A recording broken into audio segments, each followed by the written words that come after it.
Hello everyone, hope you all are doing well and studying hard for your CPP exam. In the next couple of videos, I will cover section 6. Section 6 is a kind of a biggie and it includes some important material for the exam. So I have decided to divide the content into 2 or 3 parts. So this is roughly what is in section 6. Principle of constructive receipt, social security numbers, employee withholding certificates, methods of withholding federal income tax, supplemental wages, withholding from pensions and annuities, backup withholding, and then calculating the withholding of FIT, Social Security, and Medicare. Now this is part 1 of section 6, and in this section I will cover principle of constructive receipt, social security numbers, and employee withholding certificates. So let's get started.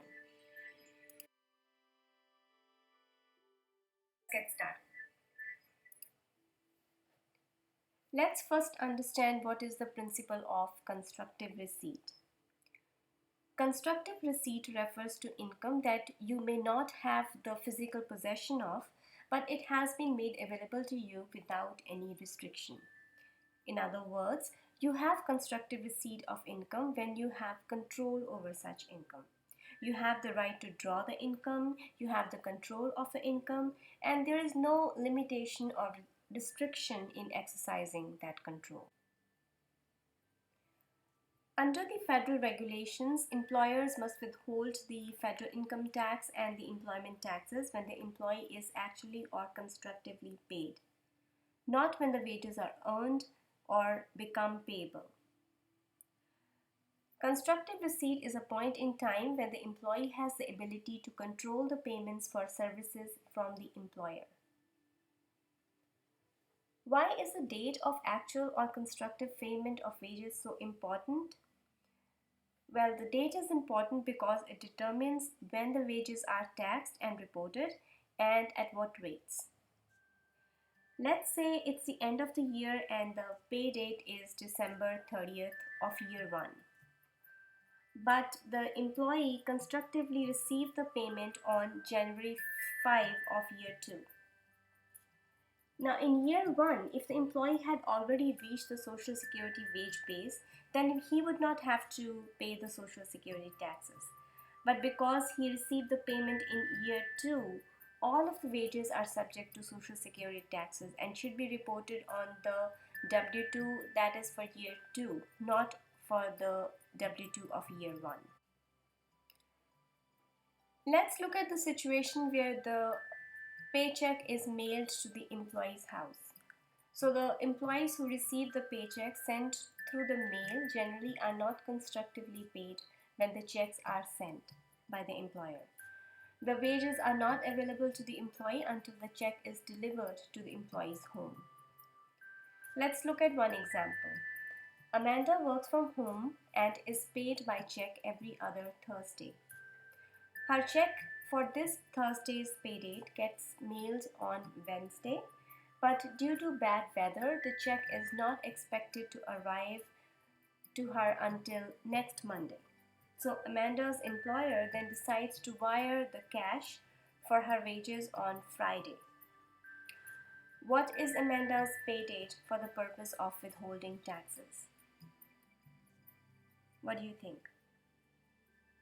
It's Friday, as that is the day when the wages were made available to Amanda. They were deposited in her bank. Now let's say that Amanda can either pick up the check from the office or have the option to get it mailed to her home. If the check is available in the office on Thursday, then she is constructively paid on Thursday. The date it is actually or constructively provided to the employee is the date that triggers the employer's withholding and deposit obligations. The next topic is Social Security numbers. Employers must get each employee's name and Social Security number and enter them into the records exactly as shown on the Social Security card.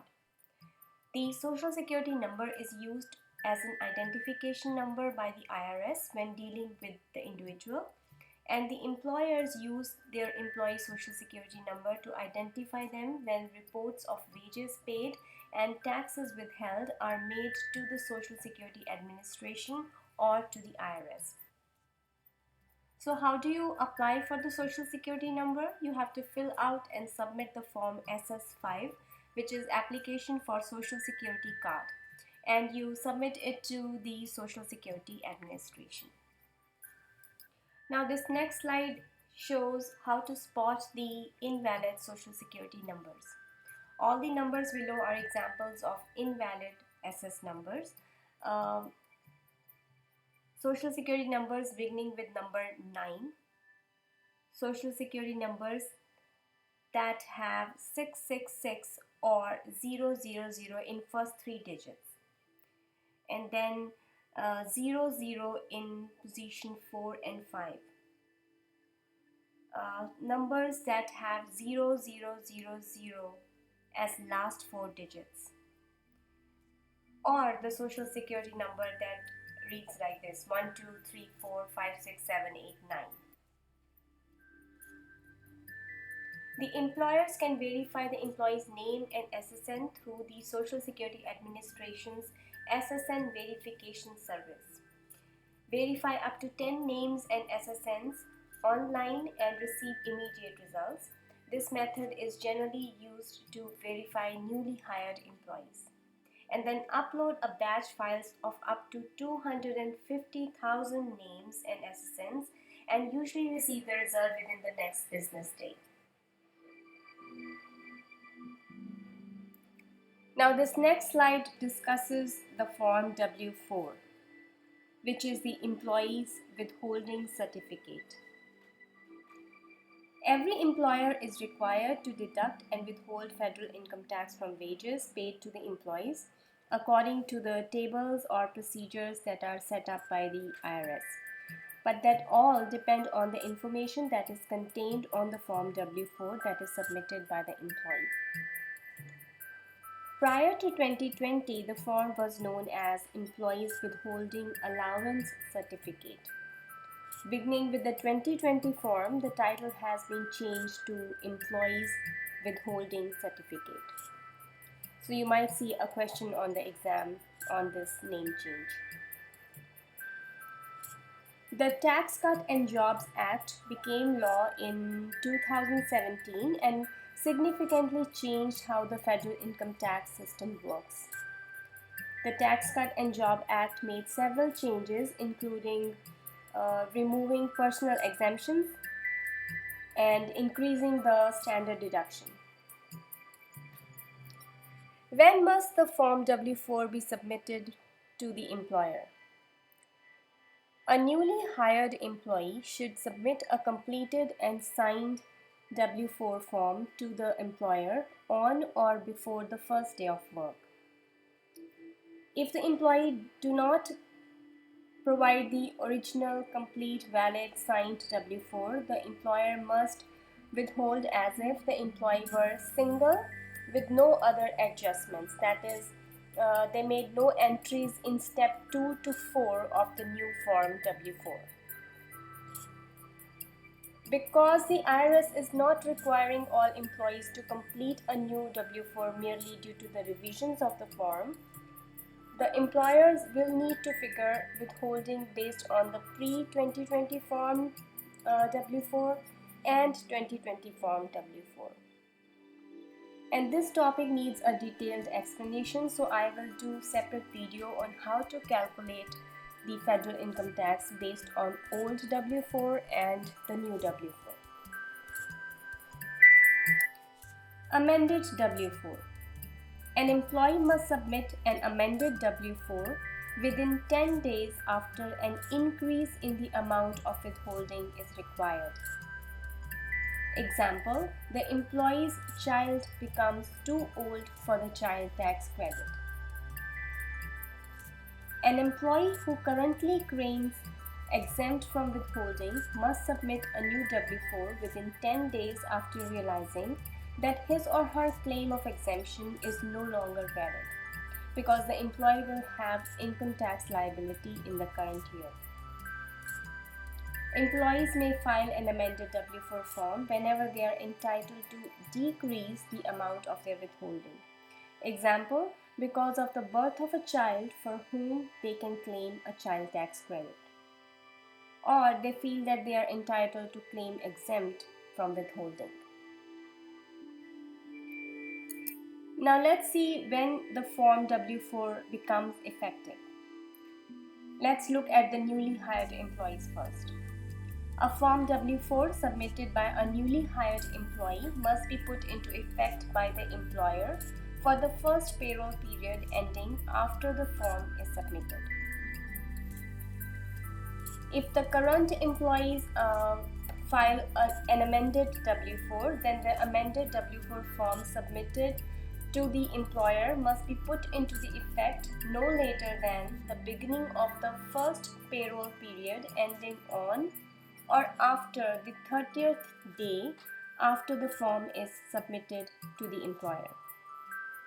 The employee's Form W-4 remains in effect until a new form is provided or the IRS tells the employer to withhold on a different basis. Under what circumstances must the current employee submit new W-4? So there are many examples like change in the child tax credit, changes in dependents, changes in marital status, additional income or additional deductions. So under all these circumstances, the current employee must submit a new W-4. Employers can calculate the federal income tax withholding based on the 2020 Form W-4 and the Form W-4 2019 and earlier. The IRS has created publication 15T Federal Income Tax Withholding Methods to describe how to figure withholding using the percentage method and the wage bracket method. I will do a separate video on federal tax calculation using different scenarios. When must the employer submit the Form W-4 to the IRS? In most instances, the employer must keep the employee's W-4 forms only in their records and are not required to send them to the IRS. However, the employer must submit a copy of the W-4 to the IRS if the IRS directs the employer to do so in written notice, or the IRS directs the employer to do so in published guidance such as the revenue procedure. Lock-in letters. The IRS may notify the employer in writing that the employee is not entitled to claim exempt from withholding or withholding adjustments that differ from the amount specified in the notice. Commonly, this letter is known as the lock-in letter.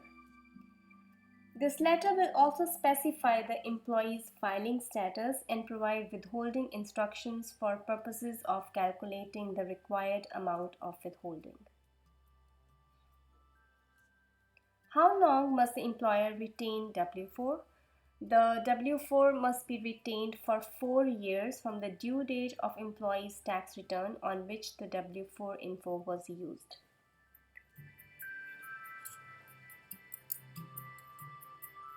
Now we're going to talk about W-4P. In most instances, the federal income tax must be withheld from pension and annuity payments made to the retired employees. Payers and plan administrators must withhold certain amounts depending on whether the payments are periodic, non-periodic, or eligible rollover distributions. So W-4P is for withholding from the pension and annuity. And the retirees can file a Form W-4P, that is the withholding certificate for pension or annuity payments.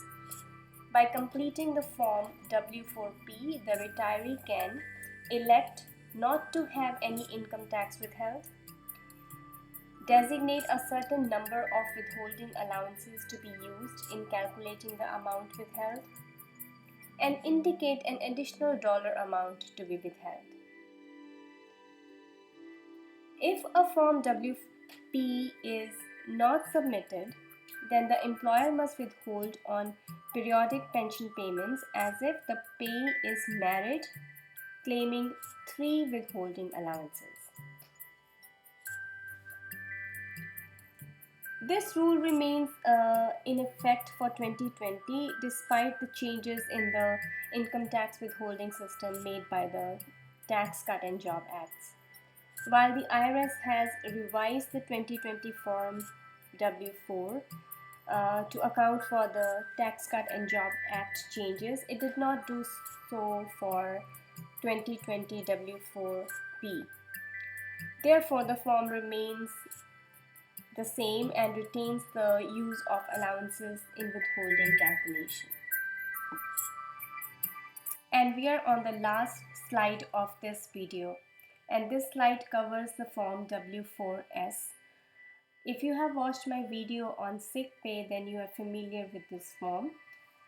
W4S is the request for federal income tax withholding from sick pay. The employee gives this form to the third-party payer of the sick pay, such as the insurance company, if the employee wants federal income tax to be withheld from the sick payments.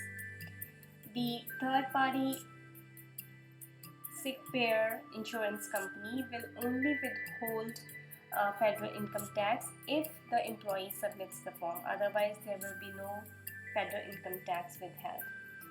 There are two things to be considered. Withholding must be at least $4 a day, $20 per week, or $88 per month based on the payroll period. Second, withholding amount must not reduce the net amount of each sick pay payments that you receive to at least $10. Means the withholding amount must be minimum of $4 per day, and after withholding, the employee must receive the net amount of $10. And that's all in this video. In part 2, I will cover how to complete the form W4. So stay tuned and do subscribe to my channel to get the notifications. I'll see you soon in the next video. Goodbye.